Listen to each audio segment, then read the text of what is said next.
Good morning students. आज की हमारी ऑनलाइन क्लासेज में हम जो 9th चैप्टर है उपसहसंयोजक यौगिक कोऑर्डिनेशन कंपाउंड, इसमें कल हमने शुरू किया था इसको, और मैंने एक योगात्मक यौगिकों के बारे में बताया था कि योगात्मक यौगिक जब दो सरल और स्थायी यौगिकों को वाष्पित अवस्था में संयोग कराया जाता है तो हमको एक नए रस समीकरणीय मितीय यौगिक प्राप्त होता है। उस यौगिक को ही अपन क्या बोलते हैं, योगात्मक यौगिक। और उन योगात्मक यौगिकों को मैंने दो भागों में बांटा था। एक तो द्विक लवण डबल साल्ट, जिनको जालक यौगिक भी बोलते हैं, द्विक लवण, और दूसरा उनको डिवाइड किया था मैंने जटिल लवण या संकुल लवण, संकुल या उपसहसंयोजक यौगिक।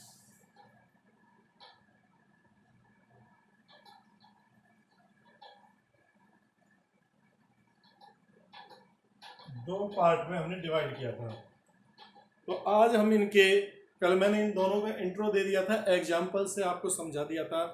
द्विक लवण में तो दो लवण है जो आपस में जुड़ते हैं, दो लवण मिलते हैं, दो लवणों से मिलकर बना होता है। और संकुल यौगिक है जो द्विक लवण तो जलीय विलयन में अस्तित्व में रहते हैं, सॉरी अस्तित्व में नहीं रहते, लेकिन ये ठोस और जलीय अवस्था दोनों में ही अस्तित्व में रहते हैं। अब इनके अंतर देखेंगे आज हम, उससे आगे चलते हैं। द्विक लवण है जो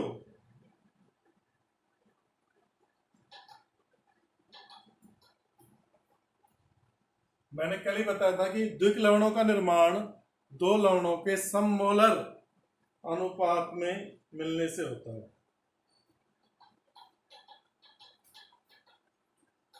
इनका निर्माण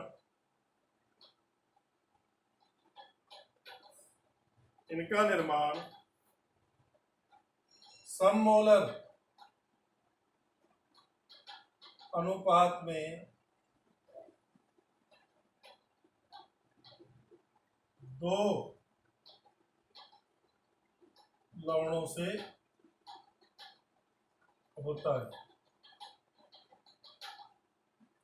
सममोलर अनुपात में मिलाया जाता है इनको।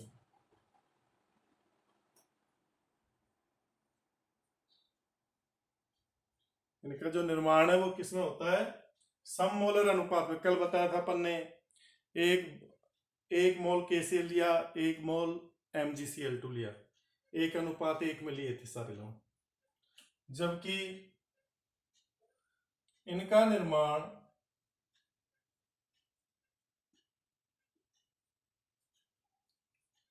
विषम मोलर अनुपात में,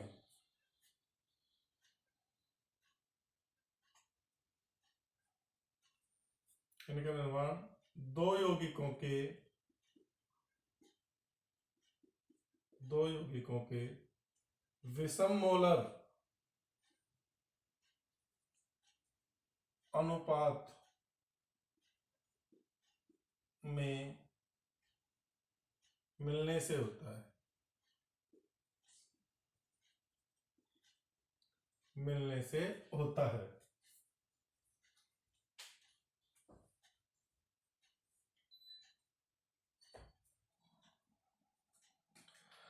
दूसरा क्या अंतर है, देखो सबसे पहला अंतर तो क्या निकला कि द्विक लवण डबल साल्ट का जो फॉर्मेशन होगा, जालक यौगिकों का जो फॉर्मेशन होगा, वो दो लवणों के सममोलर अनुपात में मिलने से होगा। जबकि संकुल यौगिकों का जो फॉर्मेशन है वो दो यौगिकों के विषम मोलर अनुपात में मिलने से होता है।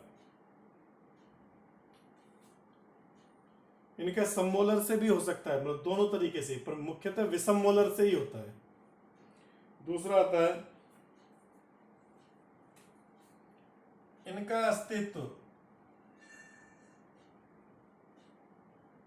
अस्तित्व केवल ठोस अवस्था में होता है।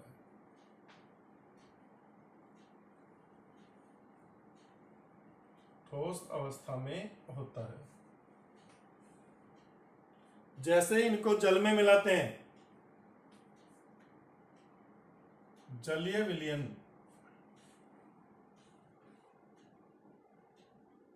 जलीय विलयन में ये अपने आयनों में टूट जाते हैं, अपने आयनों में टूट जाते हैं।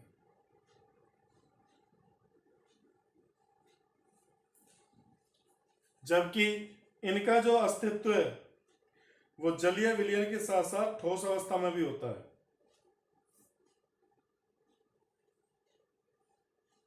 इनका अस्तित्व ठोस अवस्था के साथ साथ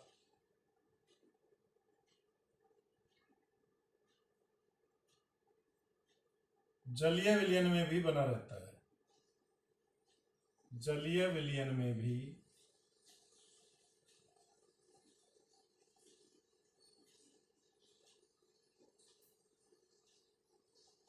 बना रहता है। तीसरा, ये अपने इनकी जो प्रकृति होती है मुख्यतः आयनिक होती है। इनकी प्रकृति क्या होती है? आयनिक।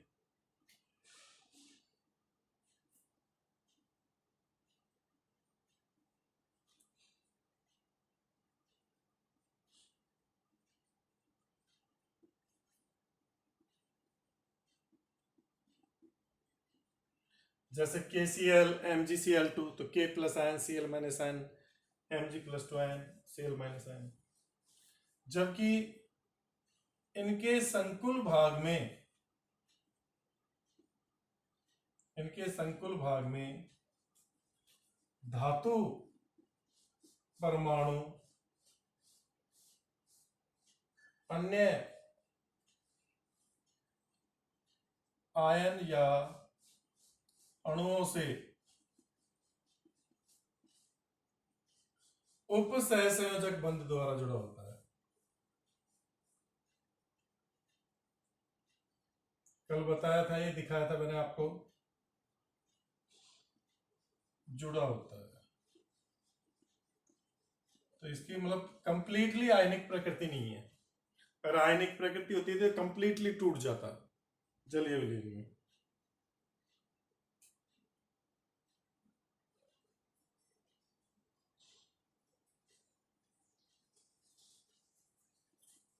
चौथा, इनके गुण संघटक आयनों के गुणों के समान होते हैं। संघटक आयनों के गुणों होते हैं। जैसे KCl MgCl, KCl point MgCl2 0.6H2। तो इसमें K प्लस आयन के भी गुण दिखेंगे, Cl माइनस के भी, Mg प्लस 2 के भी। लेकिन जो आपके संकुल या उपसंयोजक यौगिक होते हैं, संकुल भाग के गुण, संकुल भाग कॉम्प्लेक्स जो पार्ट है, संकुल भाग के गुण उसके संघटक आयनों के गुणों के समान नहीं होते।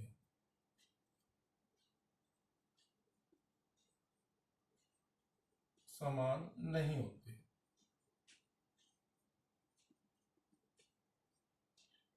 जैसे कल अपन ने एक एग्जांपल देखा था K4FeCN6। तो इसमें ये जो संकुल पार्ट है, ये ना तो Fe+2 के गुण दिखाएगा ना Cn माइनस के। इसके खुद के पूरा एक इकाई के रूप में काम करेगा और इसकी प्रॉपर्टी शो करेगा।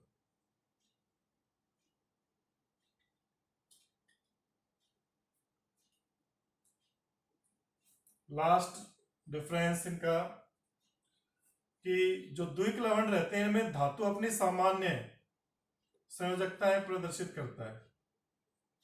इनमें धातु अपनी सामान्य संयोजकताएं प्रदर्शित करते हैं।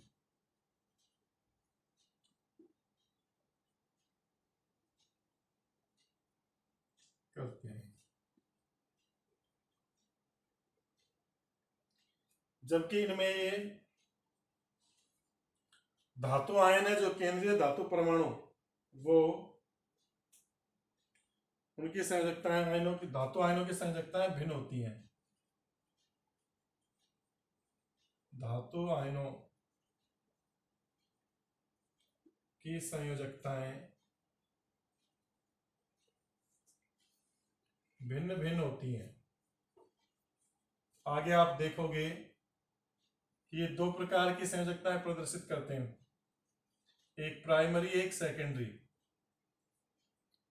एक इनकी प्राथमिक संयोजकता बोली जाती है जो मुख्य संयोजकता होती है, और एक इनकी उप सहसंयोजन संख्या होती है जो द्वितीयक संयोजकता होती है।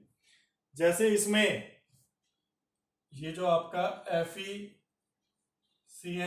का -4, तो इसमें देखो एक तो Fe की संयोजकता क्या है, +2 है। एक तो Fe की संयोजकता क्या है, +2 है। ये तो इसकी प्राथमिक संयोजकता है, प्राइमरी। और ये 6 साइनाइड के साथ, साइनों के साथ उपसंयोजक बंध बना रहा है, तो इसकी द्वितीयक संयोजकता 6 होगी। ये इसकी उपसंयोजन संख्या, कोऑर्डिनेशन नंबर बोला जाता है। द्वितीयक संयोजकता, सेकेंडरी वैलेंसी बोलते हैं इसको। ये प्राइमरी वैलेंसी है जो मुख्य संयोजकता है। ये ऑक्सीडेशन नंबर है इसका Fe का +2, और ये इसकी क्या है, उपसंयोजन संख्या है। तो इस तरह से ये अलग अलग संयोजकताएं प्रदर्शित करते हैं। ये आपके क्या हो गए, द्विक लवण और संकुल यौगिकों में अंतर हो गए। संकुल यौगिक होते क्या है, उपसहसंयोजक यौगिक या संकुल यौगिक, जिनमें केंद्रीय धातु परमाणु अन्य आयन या अणुओं के साथ उपसहसंयोजक बंध द्वारा जुड़ा होता है, वो यौगिक क्या होते हैं, उपसहसंयोजक यौगिक। ये आपका इनका डिफरेंस हो गया। अब देखते हैं अपन टाइप ऑफ साल्ट्स, लवणों के प्रकार।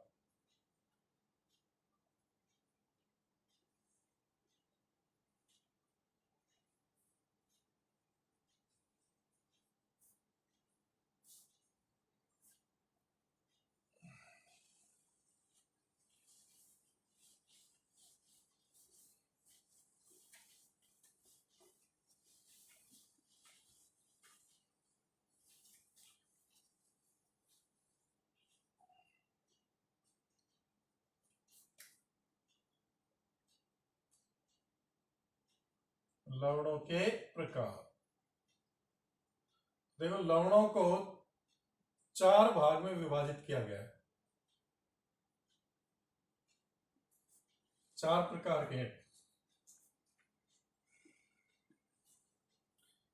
सबसे पहले आते हैं सिंपल साल्ट या सरल लवण, सरल या साधारण लवण।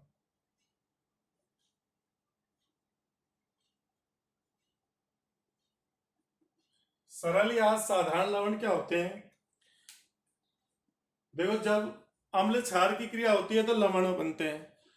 तो जब पूर्ण उदासीनीकरण हो जाता है, कंप्लीट न्यूट्रलाइजेशन हो जाता है, तो हमको सिंपल साल्ट प्राप्त होते हैं।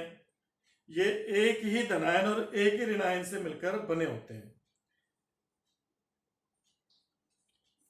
ऐसे लवण वे लवण जिनके जलीय विलयन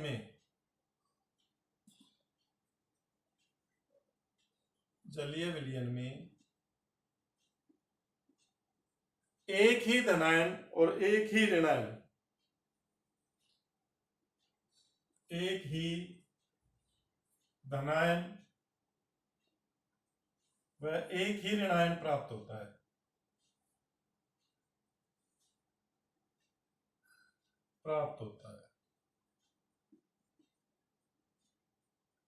क्या कहलाते हैं, साधारण लवण कहलाते हैं। वो क्या कहलाते हैं, साधारण लवण। For example NaCl, KCl, MgCl2, CaCl2, Na2SO4, K2SO4, ये सब देखो NaCl को जल में घोलोगे तो आपको Na प्लस आयन और Cl माइनस आयन मिलेगा। तो एक धनायन एक ऋणायन। KCl को घोलोगे तो K प्लस और Cl माइनस। Mg को खोलोगे तो Mg प्लस 2 आयन और Cl minus ion. Cl minus ion दो मिलेंगे पर एक ही टाइप के हैं, अलग अलग नहीं है। ऐसे Ca प्लस 2 आयन और Cl माइनस आयन, या यहाँ Na प्लस आयन मिलेंगे 2Na प्लस आयन और SO4 माइनस 2 आयन। तो संख्या की बात नहीं कर रहा, मैं केवल टाइप की बात कर रहा हूं। एक ही प्रकार के धनायन और एक ही प्रकार के क्या मिलते हैं, ऋणायन। K प्लस आयन और SO4 माइनस 2 आयन। ठीक है, तो जिनसे एक ही प्रकार के धनायन और एक ही प्रकार के क्या मिले, ऋणायन, उन्हीं को अपन क्या बोलते हैं, सरल या साधारण लवण, सिंपल साल्ट। इसके बाद दूसरा टाइप आता है मिश्रित लवण, मिक्स साल्ट।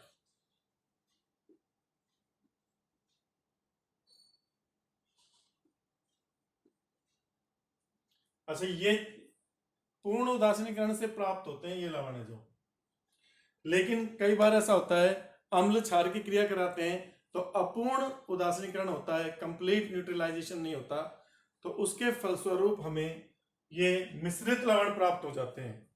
क्या प्राप्त हो जाते हैं, मिश्रित लवण।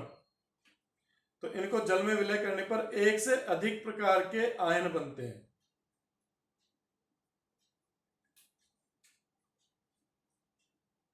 वे लवण जिनके जलीय विलयन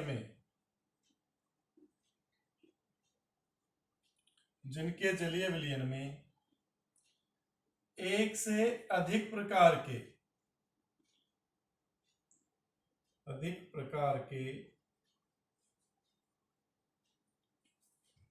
आयन प्राप्त होते हैं।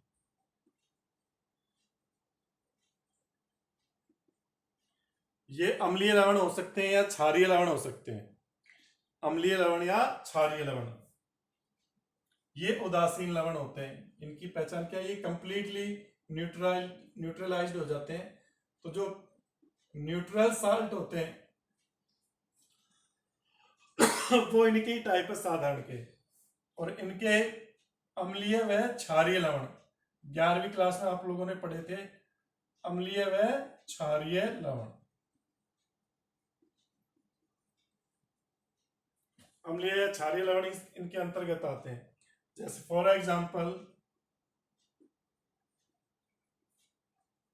NaHCO3,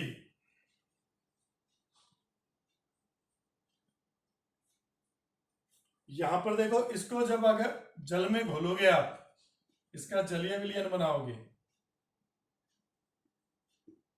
जलीय विलयन में देखो Na प्लस आयन भी मिलेगा आपको, H प्लस आयन भी मिलेगा और CO3 माइनस 2 आयन भी मिलेगा। ठीक है ना, तीनों का परीक्षण देगा यहां पर, ये हमें तीनों का परीक्षण देगा, सोडियम आयन का भी, H प्लस आयन का भी और कार्बोनेट आयन का भी। ठीक है ना, तो इनके आयन धनात्मक परीक्षण देते हैं।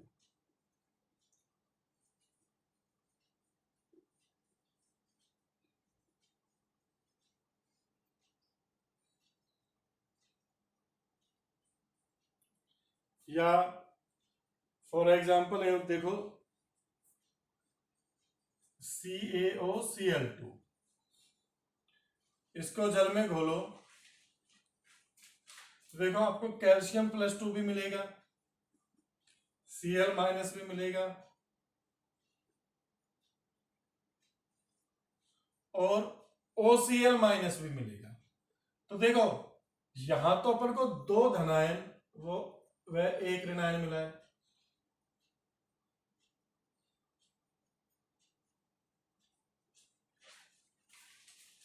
दो धनायन मिले दो प्रकार के, एक Na प्लस आयन, एक H प्लस आयन, और एक ऋणायन मिला है।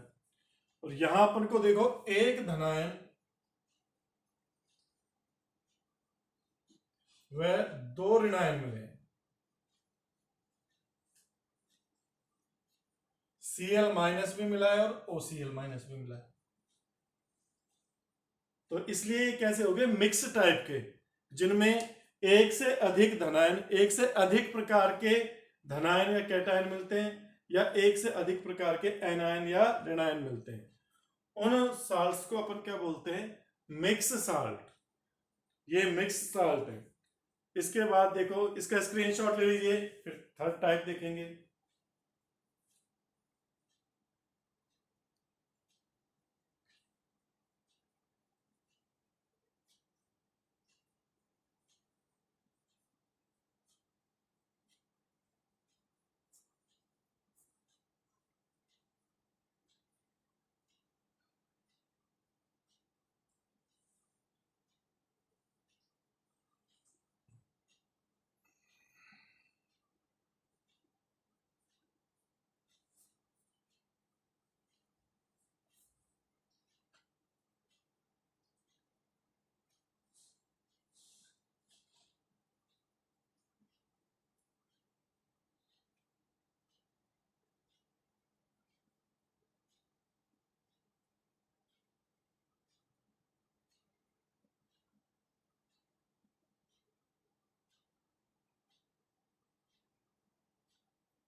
अब देखिए आगे थर्ड टाइप। थर्ड और फोर्थ मैं आपको अभी बता चुका हूं पहले ही, वो ही है।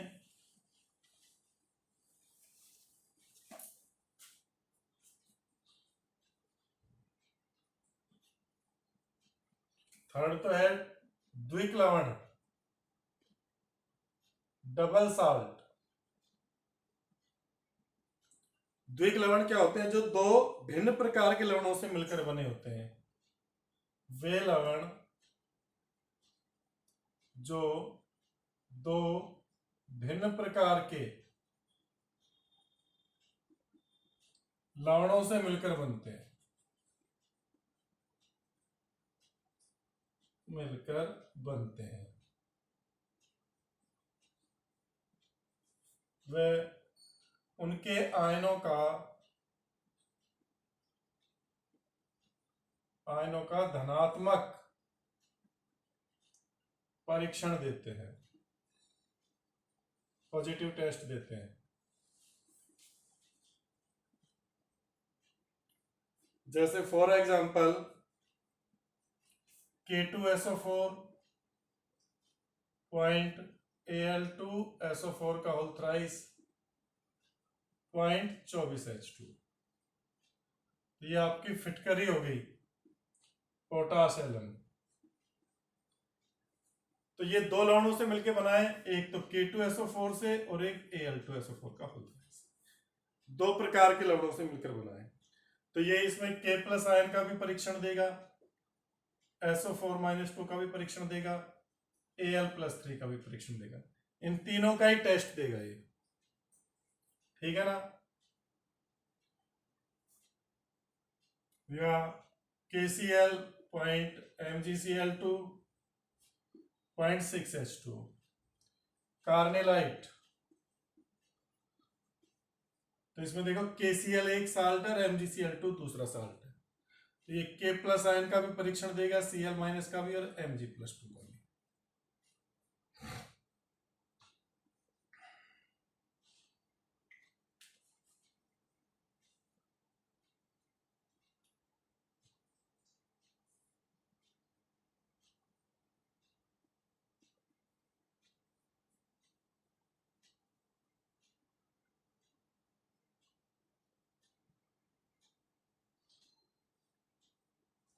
अब देखते हैं तीसरा, स्क्रीनशॉट ले लीजिए। थर्ड टाइप जो आपका क्या होगा, संकुल लवण या जटिल लवण, संकुल लवण या जटिल लवण।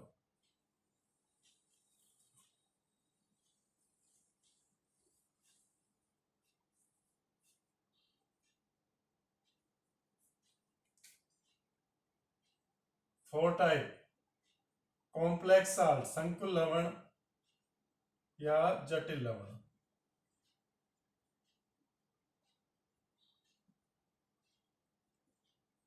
संकुल लवण या जटिल लवण क्या होते हैं? वे लवण जिनमें एक जटिल धनायन और एक साधारण क्या हो, ऋणायन। वे लवण जिनमें एक सामान्य धनायन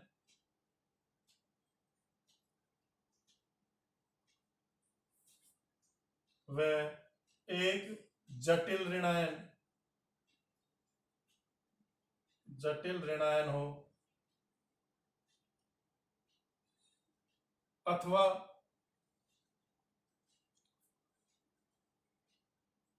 एक सामान्य ऋणायन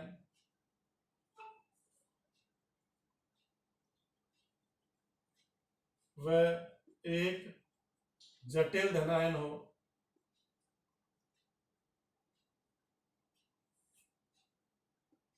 अथवा एक जटिल धनायन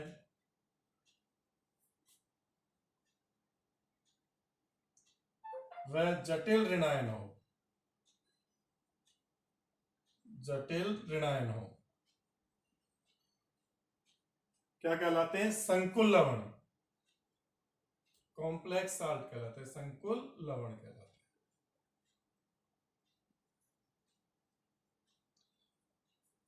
तो देखो, ऐसे लवण जिनमें या तो सामान्य धनायन और जटिल ऋणायन हो, या सामान्य ऋणायन और जटिल धनायन हो, या उसका धनायन और ऋणायन दोनों ही क्या हो, जटिल हो, उनको अपन क्या बोलेंगे? जटिल साल्ट बोलेंगे। और ये जल में पूर्णतः आयनित नहीं होते।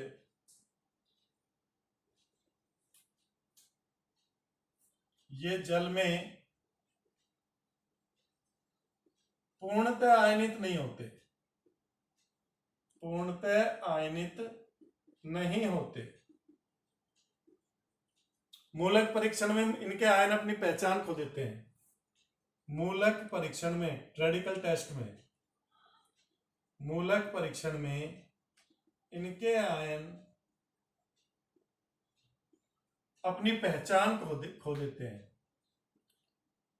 पहचान खो देते हैं, खो देते हैं। ठीक है भाई, तो इस संकुल पार्ट का परीक्षण देते हैं। फॉर एग्जाम्पल देखो, तीन एग्जाम्पल बताऊंगा आपको, ये तीनों चीजें डेफिनेशन पूरी क्लियर हो जाएगी। पहला एग्जाम्पल K4 FeCN का होल 6। इसको जब जल में घोलेंगे तो हमें 4K प्लस आयन और ये FeCN का होल 6 का -4।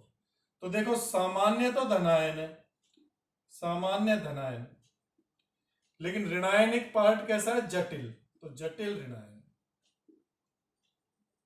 Complex anion. दूसरा एग्जांपल देखो आप, CONS3 का होल 6 Cl3। इसको जब आप जल में घोलोगे तो देखो आपको क्या मिलेगा? CONS3 का होल 6, इसके ऊपर चार्ज -3 आ जाएगा, +3Cl-। तो यहां पर देखो आपका जटिल ऋणायन है, सॉरी धनायन है, यहां पे -3 है तो ये +3। हाँ, जटिल धनायन, लेकिन ऋणायन कैसा है? सामान्य, सामान्य ऋणायन। हमेशा धनायन को पहले लिखा जाता है, ऋणायन को बाद में। ये रूल आप बचपन से पढ़ते आ रहे हो। तीसरा, इस यौगिक को देखो, CrNH3 का होल 6 और COCN का होल 6। जब इसको जल में घोलते हैं तो आपको देखो एक धनायन और एक ऋणायन मिलता है। ये धनायनिक पार्ट है, CrNH3 का होल 6 +3, और ये भी जटिल है, COCN का होल 6 -3। तो देखो जटिल ही धनायन मिला है और जटिल ही ऋणायन मिला है।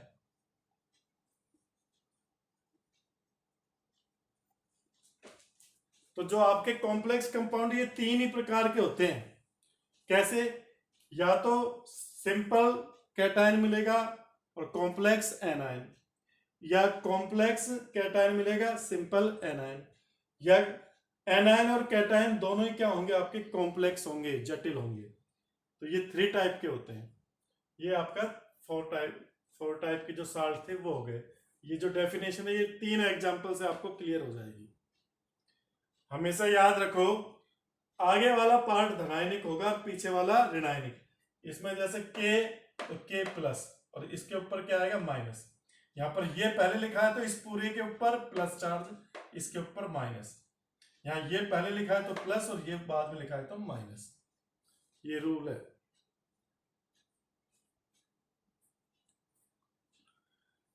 कल हम